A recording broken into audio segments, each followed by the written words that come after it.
में अब आलोक, आप कुछ ऐड भी करना चाह रहे थे टर्म्स ऑफ रेफरेंसेस को लेकर, और क्योंकि आप लंदन में भी रहे हैं, ये भाई 7 समंदर पार देश का अपमान हो गया है या दरअसल ये अडानी मामले से ध्यान भटकाया जा रहा है? अगर आप उनको सुनना चाहें तो सुन लें, वरना फिर मैं आगे बात करूं। जी, क्या कह रहे हैं? नहीं, आप अखिलेश जी बीच में कुछ बोल रहे थे तो मुझे दिखाई पड़ा अभी कि वो कुछ बोल रहे हैं। ना, आप बोलिए। अच्छा, अखिलेश बाबू अभी रुकिए, आ रहे हैं आपके पास, अभी आलोक की बारी है। आलोक, आप बोलिए। देखिए, एक तो मुझे ऐसा लगता है आजकल एक समस्या है कि जितनी भी राजनीतिक दल हैं और उनकी तरफ से जो लोग बोलने को आते हैं, चर्चा में शामिल होते हैं, उनके साथ बहुत मुश्किल हो जाती है समझना कि वो क्या कह रहे हैं और क्या कहना चाहते हैं, क्योंकि आप पूछिए कुछ, जवाब कुछ और मिलता है। आपने जो 4-5 सवाल पूछे, उनके क्या जवाब आ रहे थे वो मैंने बहुत प्रयास किया कि उसको डिसाइफर करूं, लेकिन मुझे वो समझना बहुत मुश्किल हो रहा है। कुछ चीजें तय कर रखी हैं कि हमको ये बोलनी है और हम हर चीज के जवाब में वही बोलेंगे, चाहे आप कुछ पूछते रहिए। हमने अपना जवाब तय कर रखा है। दूसरा है, आज की तारीख में आप वसुधैव कुटुंबकम का नारा दोबारा सुन रहे होंगे। विश्व गुरु आप सुन ही रहे हैं। विश्व बंधुत्व हमने बहुत जमाने से सुना है। इसके बीच हम कहते हैं कि साहब ये आदमी दूसरी जगह जाके बोल रहा है।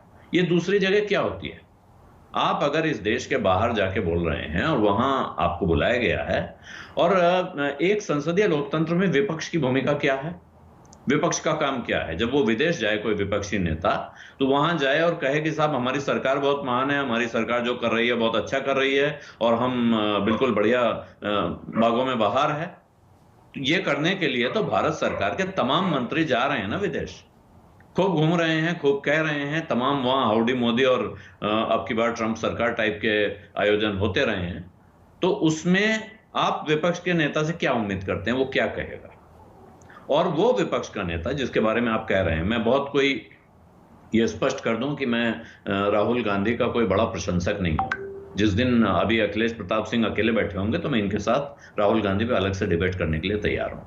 लेकिन राहुल गांधी वहां जाके जो बात कर रहे हैं, और बहुत गंभीर बात है अगर आप उसको सुनना चाहें बारीकी से, तो उन्होंने चीन के बारे में एक बात कही, अमेरिका के बारे में एक बात कही, और उसके बाद कहा कि जिस अंदाज में दुनिया भर के मैन्युफैक्चरिंग के जॉब्स चीन चले गए हैं, ये चिंता की बात होनी चाहिए दुनिया के सारे लोकतांत्रिक विश्व के लिए, कि अगर आप लोकतांत्रिक विश्व अपने ये सारे जॉब्स, अपने रोजगार वापस हासिल नहीं कर पाता है तो वो क्या करेगा? उसकी अर्थनीति कैसे चलेगी? उसकी अर्थव्यवस्था कैसे चलेगी? वो अपनी आगे की तरक्की कैसे सुनिश्चित करेगा?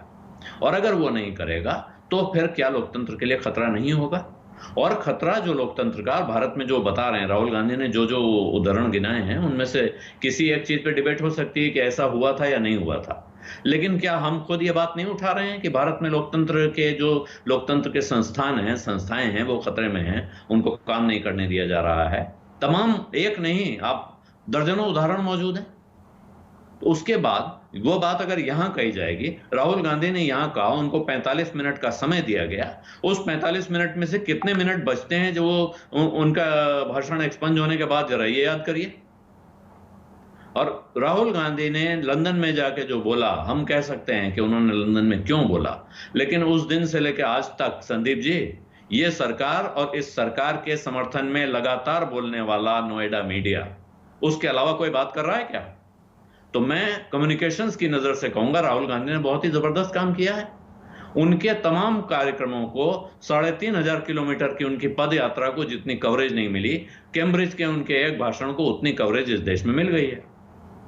इससे ज्यादा जो ये अडानी का मामला है, राहुल गांधी कह रहे हैं ध्यान भटकाने के लिए, अडानी मामले से ध्यान भटकाने के लिए ये देश के अपमान की और माफी की बात उठ रही है।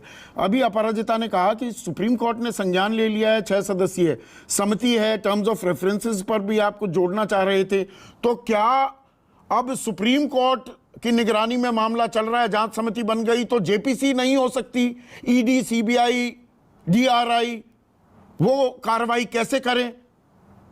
लॉ पोजीशन क्या है और हमारे पुराने अनुभव क्या हैं? आलोक, सुप्रीम कोर्ट के कमेटी बनाने के बाद से जो तथ्य सामने आते जा रहे हैं, अभी ऐसा नहीं कि वो किस्सा बंद हो गया है। हिंडनबर्ग ने 2 बार बात करने के बाद जुबान बंद कर रखी है। पता नहीं, हो सकता है उन्होंने अपनी पोजीशन स्क्वायर ऑफ कर ली हो, अपना पैसा कमा लिया हो, क्योंकि हिंडनबर्ग एक सटोरिया है, इसमें कोई शक हाँ। शुबा नहीं रखना चाहिए। लेकिन इससे हिंडनबर्ग के उठाए हुए सवाल डाइल्यूट नहीं होते हैं। उसने जो सवाल उठाए हैं वो अडानी पर कम और हमारी व्यवस्था पर ज्यादा हैं, और इसलिए हमारे फाइनेंशियल सेक्टर के सारे रेगुलेटर्स को उस पर जागृत और चिंतित होना चाहिए, क्योंकि ये भारत की अर्थव्यवस्था पर सवाल उठ रहे हैं, हमारी प्रणाली पर सवाल उठ रहे हैं। और अगर उस पर लोग चुप हैं इसलिए कि साहब इसकी जांच होने से कहीं अडानी जी को नुकसान ना हो जाए, सरकार को नुकसान ना हो जाए, तो ये किसी देशद्रोह से कम नहीं है। मेरी नजर में बिल्कुल साफ है ये। आप इस देश की आर्थिक व्यवस्था को खोखला करने वाले कामों को एक तरह नहीं, से ये जांच समिति का जो दायरा भी है, क्या वो मनी रीरूटिंग मॉरिशस में क्या हो रहा है, इलारा का एक और खुलासा कल इंडियन एक्सप्रेस ने किया है, और जो सरकार के साथ घनिष्ठता के आरोप विपक्ष लगा रहा है, वो ऑस्ट्रेलिया, बांग्लादेश, श्रीलंका, इजराइल दौरों का जो वो जिक्र कर रहे हैं, क्या ये जांच समिति इस मामले की भी जांच करेगी?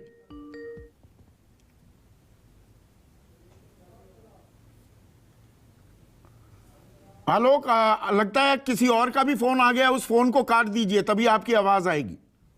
मेरी समझ में नहीं आ रहा है कि हाँ, अब बोलिएगा। हाँ, ये जो जांच समिति अगर करना चाहेगी संदीप, उसमें एक नुक्ता है जिसकी वजह से अगर वो चाहेगी तो वो जांच कर सकती है, इसमें कोई शक नहीं है। लेकिन स्पेसिफिकली ये सारे आरोप उस समिति को नहीं सौंपे गए हैं। हाँ, उस समिति को भारत के आर्थिक सेक्टर में, आर्थिक बाजार में, शेयर बाजार में रेगुलेशन मुस्तैद हैं कि नहीं, वो पक्के चाक चौबंद हैं कि नहीं, इस बात की जांच सौंपी गई है।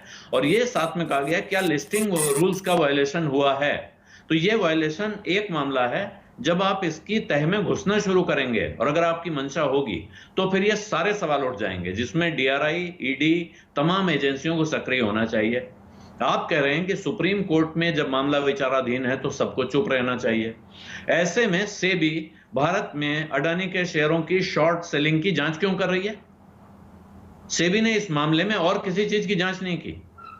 अडानी के शेयरों की शॉर्ट सेलिंग क्यों हुई, इसकी वो जांच कर रही है। अडानी के शेयर पिछले 1.5 साल में इतनी तेजी से कैसे बढ़े, इस पर हिंडनबर्ग की रिपोर्ट में जो कहा गया है उस पर सेबी की जांच आपको नहीं दिखाई पड़ रही है। तो एजेंसी सेलेक्टिव काम करेगी, जो काम नहीं करना है वो नहीं करेगी, सरकार उसको कहेगी नहीं करने तो यहाँ